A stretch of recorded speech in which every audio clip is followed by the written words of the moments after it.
जय हिंद दोस्तों, आप सभी का स्वागत है आपके अपने YouTube चैनल दबंग क्लासेस पर। तो दोस्तों, आज हम पढ़ने वाले हैं मध्य प्रदेश पटवारी परीक्षा 2023 की तैयारी के लिए कंप्यूटर से रिलेटेड महत्वपूर्ण फैक्ट और साथ ही साथ कुछ सम इंपॉर्टेंट क्वेश्चन जो कि आपके एग्जाम में जरूर पूछे जाएंगे। तो वीडियो में लास्ट तक जरूर बने रहें यदि आप भी पटवारी एग्जाम में कंप्यूटर में 25 में से 25 नंबर लाना चाहते हैं। तो चलिए शुरू करते हैं। देखते हैं यहां पर फर्स्ट पॉइंट। तो फर्स्ट पॉइंट देखिए, भारत में पहला कंप्यूटर भारतीय सांख्यिकी संस्थान कलकत्ता में 1956 में स्थापित किया गया था। तो अब यहां से आपका क्वेश्चन क्या बनता है? क्वेश्चन बनता है कि भारत में पहला कंप्यूटर कहां स्थापित किया गया था। तब आपका आंसर होगा भारतीय सांख्यिकी संस्थान कलकत्ता में वर्ष 1956 में स्थापित किया गया था। आगे बढ़ते हैं नेक्स्ट क्वेश्चन की ओर। तो देखिए यहां पर सेकंड क्वेश्चन आपसे पूछा जा सकता है कि प्रतिवर्ष विश्व कंप्यूटर साक्षरता दिवस कब मनाया जाता है? कंप्यूटर लिटरेसी डे के रूप में किस दिन को मनाया जाता है? तब आपका आंसर होगा प्रत्येक वर्ष 2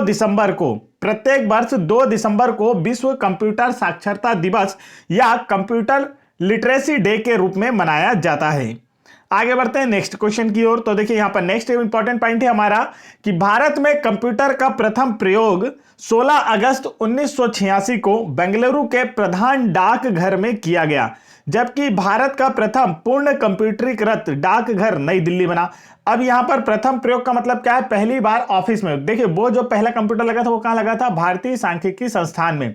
आमतौर पर जो ऑफिस वर्क होता है उसके लिए पहली बार कंप्यूटर का उपयोग कहां किया गया? तब आपका आंसर होगा बेंगलुरु के प्रधान डाकघर में। और जबकि भारत का पूर्णतः कंप्यूटराइज्ड या कंप्यूटरीकृत जो डाकघर है वो कहां स्थापित किया गया था? नई दिल्ली में स्थापित किया गया था। आगे बढ़ते हैं नेक्स्ट पॉइंट में। देखिए हमसे कहा गया है हर क्षेत्र में कंप्यूटर के बृहद अनुप्रयोग के कारण आधुनिक युग को कंप्यूटर युग की संज्ञा दी गई है। वर्तमान में जो युग चल रहा है इसे क्या संज्ञा दी गई है? कंप्यूटर युग की संज्ञा दी गई है। तथा कंप्यूटर आधारित सूचना तकनीक को इंफॉर्मेशन टेक्नोलॉजी कहा जाता है, जिसे हम शॉर्ट में आईटी कहते हैं ना, यही। आगे बढ़ते हैं नेक्स्ट क्वेश्चन की ओर। नेक्स्ट क्वेश्चन में देखिए यहां पर आप लोग देख सकते हैं क्या पूछा जा रहा है। कंप्यूटर शब्द की उत्पत्ति ग्रीक भाषा के कंप्यूट शब्द से हुई है, जिसका अर्थ क्या होता है? गणना करना होता है। कंप्यूटर शब्द की उत्पत्ति ग्रीक भाषा के कंप्यूट शब्द से हुई है, जिसका अर्थ गणना करना होता है। और कंप्यूटर को हिंदी में क्या कहा जाता है दोस्तों? संगणक कहा जाता है। यह भी आपको याद रखना है कि कंप्यूटर को हिंदी में क्या कहा जाता है। तो आपका आंसर होगा संगणक कहा जाता है। चलिए आगे बढ़ते हैं। यहां पर कंप्यूटर के परिचय से रिलेटेड कुछ एमसीक्यू क्विज देखते हैं जो कि आप लोगों के एग्जाम में जरूर आएगी। तो यदि आप लोगों को आंसर पता हो तो आप लोग आंसर फटाफट कमेंट जरूर कीजिएगा। तो चलिए शुरू करते हैं। देखिए यहां पर आप लोगों से क्या पूछा गया है। तो यहां पर सेकंड क्वेश्चन आपसे है हमारा। फर्स्ट क्वेश्चन में हमने सारे इंपॉर्टेंट टॉपिक्स पढ़ लिए उसके कि जो हमारे फैक्ट थे एक्स्ट्रा। और यहां पर सेकंड क्वेश्चन में आप लोगों से क्विज है। क्वेश्चन में पूछा है कंप्यूटर निम्नलिखित में से कौन सा कार्य नहीं करता है? और यह बिहार पीएससी एग्जाम 2021 में पूछा गया प्रश्न है। कंप्यूटर निम्नलिखित में से कौन सा कार्य नहीं करता है?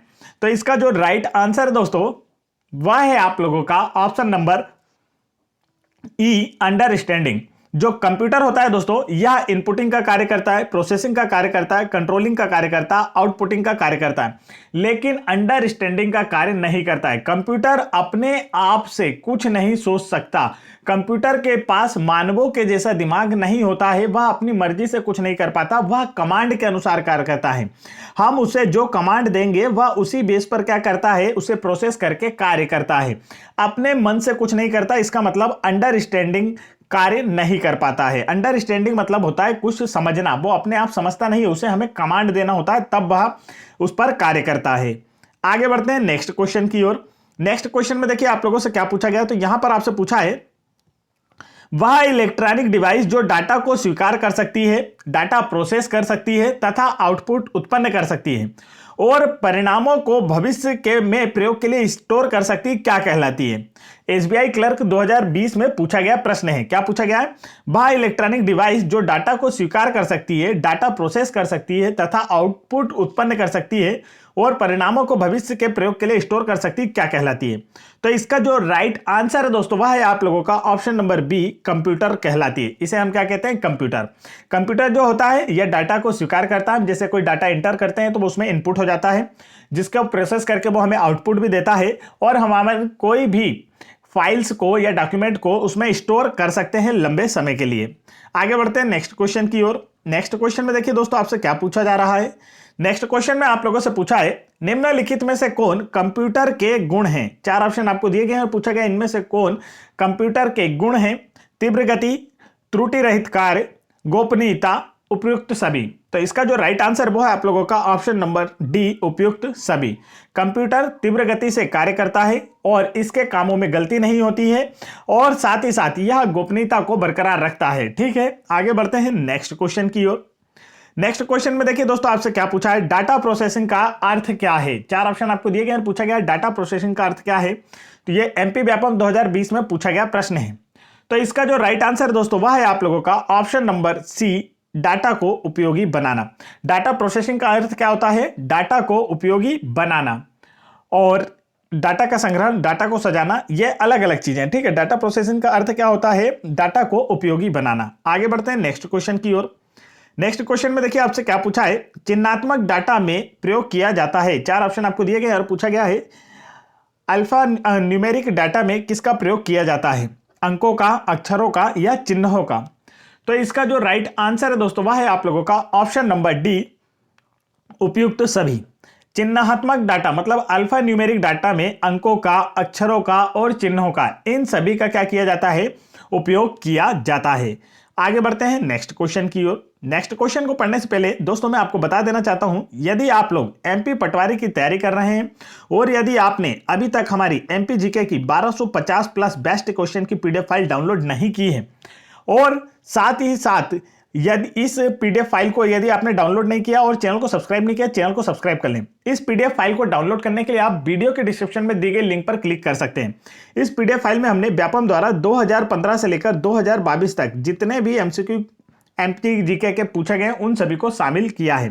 साथ ही साथ मध्य प्रदेश के जो इंपॉर्टेंट टॉपिक है मध्य प्रदेश जीके के, जैसे कि मध्य प्रदेश का इतिहास, मध्य प्रदेश का भूगोल, मध्य प्रदेश की राजनीतिक व्यवस्था, मध्य प्रदेश के खेलकूद, मध्य प्रदेश की जनजातियां, मध्य प्रदेश के राष्ट्रीय उद्यान अभ्यारण्य, मध्य प्रदेश की नदियां, मध्य प्रदेश के पठार, मध्य प्रदेश में कृषि, मध्य प्रदेश में परिवहन, मध्य प्रदेश में संचार और मध्य प्रदेश के प्रमुख व्यक्तित्व, जितने भी इंपॉर्टेंट टॉपिक होते हैं मध्य प्रदेश जीके से उन सभी को हमने इसमें शामिल किया है, जिससे आप लोगों से जरूर आपके एग्जाम में क्वेश्चन पूछे जाएंगे। तो आप लोगों ने अभी तक अगर ये पीडीएफ डाउनलोड नहीं की है तो वीडियो के डिस्क्रिप्शन में दी गई लिंक पर क्लिक करके डाउनलोड कर सकते हैं। तो चलिए देखते हैं नेक्स्ट क्वेश्चन। नेक्स्ट क्वेश्चन में आपसे पूछा है इनमें से कौन सा कंप्यूटर का गुण नहीं है, जल्दी निर्णय लेने की क्षमता, गोपनीयता, बुद्धिहीन और विविधता। बताइए इसमें से कंप्यूटर का गुण कौन सा नहीं है। तो इसका जो देखिए जल्दी निर्णय लेने की क्षमता कंप्यूटर में होती है, जैसे ही हम कोई डेटा इनपुट करते हैं और वो थोड़े ही कुछ सेकंड में प्रोसेस करके हमें आंसर दे देता है। गोपनीयता बरकरार होती है, किसी भी फाइल को लॉक करने के लिए आजकल जो लॉकर होते हैं उसमें किसका यूज किया जाता है, कंप्यूटर्स का यूज किया जाता है। विविधता मतलब ये किसी भी डॉक्यूमेंट में हम कॉलम्स बनाते हैं, जैसे हमें अलग अलग चीजें बनानी है तो ये क्या करता है, उसे आसानी से अलग अलग भाग में रख देता है। आप देखिए यहां पर इसमें तीसरा ऑप्शन जो दिया है ना, बुद्धिहीन, तो ये है इसका गुण नहीं है। देखिए ये जो कंप्यूटर होता है दोस्तों, ये क्या होता है, इसकी कोई अपनी बुद्धि नहीं होती है, ये अपने मन से कोई कार्य नहीं कर सकता। ठीक है, ये किस पर काम करता है, कमांड्स पर काम करता है। हम जो कमांड्स देते हैं उसी पर यह प्रोसेस करके हमारा कार्य कंप्लीट करता है और यह मतलब बुद्धिहीन होता है, अपनी इच्छा से काम नहीं करता है। नेक्स्ट क्वेश्चन है हमारा, विश्व में सर्वाधिक कंप्यूटर वाला देश कौन सा है। 4 ऑप्शन आपको दिए गए हैं, भारत, रूस, जापान और अमेरिका। और आपसे पूछा गया कि सर्वाधिक कंप्यूटर वाला देश कौन सा है, तो इसका जो राइट आंसर है वह है आप लोगों का ऑप्शन नंबर डी, संयुक्त राज्य अमेरिका विश्व में सर्वाधिक कंप्यूटर वाला देश है। यह भी आप लोगों को याद रखना है। आगे बढ़ते हैं नेक्स्ट क्वेश्चन की ओर। नेक्स्ट क्वेश्चन में देखिए आपसे क्या पूछा है, कंप्यूटर साक्षरता का अर्थ क्या होता है। 4 ऑप्शन आपको दिए गए हैं, इनमें से पूछा गया है कि कंप्यूटर साक्षरता का अर्थ क्या होता है। पहला ऑप्शन है कंप्यूटर प्रोग्राम लिखना, दूसरा ऑप्शन कंप्यूटर की त्रुटि सुधारना, तीसरा ऑप्शन कंप्यूटर के कार्य की क्षमता की जानकारी रखना और कंप्यूटर की कार्य प्रणाली जानना। तो चारों में से इसका राइट आंसर क्या होने वाला है, तो इसका राइट आंसर होगा ऑप्शन नंबर सी, कंप्यूटर के कार्य क्षमता की जानकारी रखना। कंप्यूटर के द्वारा हम कौन कौन सा कार्य कितने कम समय में कर सकते हैं, इस बारे में, उसकी कार्य क्षमता के बारे में जानकारी रखना ही क्या कहलाता है? कंप्यूटर साक्षरता कहलाता है। और प्रत्येक वर्ष कंप्यूटर साक्षरता दिवस जो है ये कब मनाया जाता है? तो 2 दिसंबर को मनाया जाता है, ये भी आपको याद रखना है। नेक्स्ट क्वेश्चन की ओर बढ़ते हैं। नेक्स्ट क्वेश्चन में आपसे पूछा है डाटा प्रोसेसिंग का अर्थ क्या होता है? 4 ऑप्शन आपको दिए गए हैं और इसी में से आप लोगों का आंसर बताना है। डाटा प्रोसेसिंग का जो मीन है और अर्थ है वो क्या होता है? पहला ऑप्शन डाटा का भंडारण करना, दूसरा ऑप्शन डाटा का संग्रहण, तीसरा ऑप्शन उपयोग के लिए सूचना प्राप्त करना, चौथा ऑप्शन सूचना का विश्लेषण। तो इसका राइट आंसर है ऑप्शन नंबर सी, उपयोग के लिए सूचना प्राप्त करना। डाटा प्रोसेसिंग का अर्थ होता है उपयोग के लिए सूचना प्राप्त करना। आगे बढ़ते हैं नेक्स्ट क्वेश्चन की ओर। नेक्स्ट क्वेश्चन में देखिए आपसे क्या पूछा गया है। तो नेक्स्ट क्वेश्चन में पूछा है बैंकिंग लेन देन में ECS का अर्थ क्या है? 4 ऑप्शन आपको दिए गए, पूछा गया है बैंकिंग लेन देन में ECS का अर्थ क्या है? तो इसका जो राइट आंसर है दोस्तों वह है आप लोगों का option number D, electronic clear services. ECS का फुल फॉर्म होता है बैंकिंग लेन देन में इलेक्ट्रॉनिक क्लियरिंग सर्विसेज। आगे बढ़ते हैं नेक्स्ट क्वेश्चन की ओर। नेक्स्ट क्वेश्चन में देखिए यहां पर आपसे क्या पूछा है, कंप्यूटर प्रोसेस द्वारा इंफॉर्मेशन में परिवर्तित करता है। तो इसका जो राइट आंसर है, कंप्यूटर जो है प्रोसेस द्वारा इंफॉर्मेशन में किसे परिवर्तित करता है? नंबर्स को, डाटा को, इनपुट को या प्रोसेसर को? तो राइट आंसर होगा ऑप्शन नंबर बी, डेटा को। कंप्यूटर में हम जो भी डेटा फिट करते हैं या जो भी डेटा इनपुट करते हैं उसे कंप्यूटर प्रोसेस के द्वारा इंफॉर्मेशन में परिवर्तित करता है। आगे बढ़ते हैं नेक्स्ट क्वेश्चन की ओर। नेक्स्ट क्वेश्चन में देखिए आप लोगों से क्या पूछा जा रहा है। तो यहां पर आपसे पूछा है CAD का फुल फॉर्म क्या है? CAD का फुल फॉर्म क्या है? और यह क्वेश्चन कई बार एग्जाम्स में पूछा जा चुका है, आप लोगों के पटवारी एग्जाम 2017 में भी पूछा गया था। तो यहां पर पूछा है CAD का संक्षिप्त नाम क्या है? तो इसका जो राइट आंसर है दोस्तों वह है आप लोगों का option number B, computer aided design. CAD का फुल फॉर्म होता है कंप्यूटर एडेड डिजाइन। आगे बढ़ते हैं नेक्स्ट क्वेश्चन की ओर। नेक्स्ट क्वेश्चन में देखिए आपसे क्या पूछा है, वर्ल्ड वाइड वेब या विश्वव्यापी वेब के आविष्कार के लिए किसे जाना जाता है? वर्ल्ड वाइड वेब का मीन्स क्या होता है बच्चों? तो वो होता है WWW। इसके आविष्कारक कौन है आपसे यह पूछा गया है।